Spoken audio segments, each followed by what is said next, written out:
రాజధాని పేరు కూడా ఎత్తని చంద్రబాబు నాయుడు మరి హఠాత్తుగా ఈరోజు 28వ తేదీన అసెంబ్లీ సమావేశాలు ఏర్పాటు చేసి మళ్ళీ తీర్మానం చేయడం జరిగింది.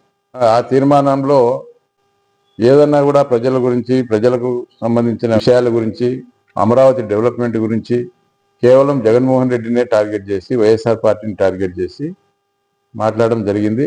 అమరావతికి సంబంధించిన ప్రజలు భూములు ఇచ్చాం, కమర్షియల్ సైట్ కానీ, నివాసానికి యోగ్యంగా ఉన్నటువంటి సైట్ కానీ ఇంతవరకు మాకు ఫ్లాట్లు వేసి ఇస్తామన్నారు, ఇంతవరకు చూపలేదు. కేవలం మీరు అభివృద్ధి కావడం కోసమే, మీ యొక్క ధనార్జన కోసమే, కేవలం దోపిడీ కోసమే మీరు ఈ యొక్క అమరావతి పేరు చెప్తా ఉన్నారు. మోసపోయాం. గతంలో జగన్మోహన్ రెడ్డి గారు ఎన్నోసార్లు చెప్పినారు, ఈ యొక్క అమరావతి పేరుతో ఈ విధంగా దోపిడీ జరుగుతూ ఉంది. మరి ఎక్కడ ఏదైనా రోడ్డు వేసినా, బిల్డింగ్ ఇచ్చినా కూడా దాదాపు ఎస్టిమేట్ల కంటే 100 రెట్లు ఎస్టిమేట్ వేసి ఆ యొక్క టెండర్లు పిలవడం, ఎవరిని కూడా టెండర్లకు అనుకోకుండా చేయడం, తెలుగుదేశం పార్టీకి సంబంధించిన వాళ్ళు వాళ్ళ కమిషన్లు ఇచ్చే వాళ్ళని మాత్రమే అనుమతించడం జరుగుతూ ఉంది. ఇప్పటికే దాదాపు 3 లక్షల కోట్ల పైగా అప్పులు తీసుకొని వచ్చి ఈ రాష్ట్రంలో ఎక్కడ కూడా డెవలప్మెంట్ అనేది లేదు.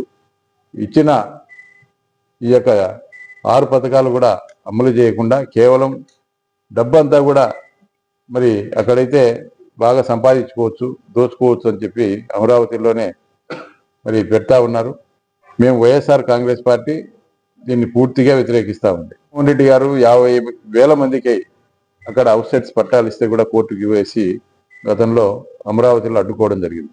తెలుగుదేశం పార్టీ అధికారంలోకి వచ్చిన తర్వాత శాశ్వత సచివాలయం కానీ, శాశ్వత హైకోర్టు కానీ ఎక్కడా లేవు.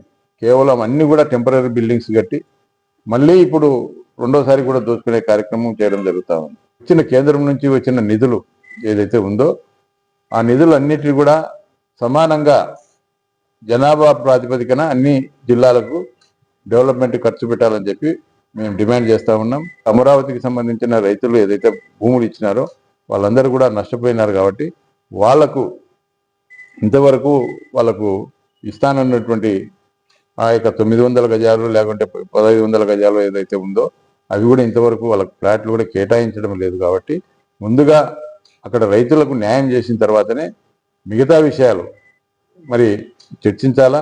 మరి ఈ యొక్క తీర్మానం ఏదైతే అమరావతి తీర్మానం అని చెప్పి చెప్తా ఉన్నారో, ఎందుకంటే కేవలం ప్రజలను మభ్యపెట్టేదానికి, వాళ్ళు దోచుకునేదానికి ఇవన్నీ కూడా చేస్తూ ఉన్నారు. కాబట్టి ఇవన్నీ కూడా ప్రజలు గమనించాలని చెప్పి కోరుతాం.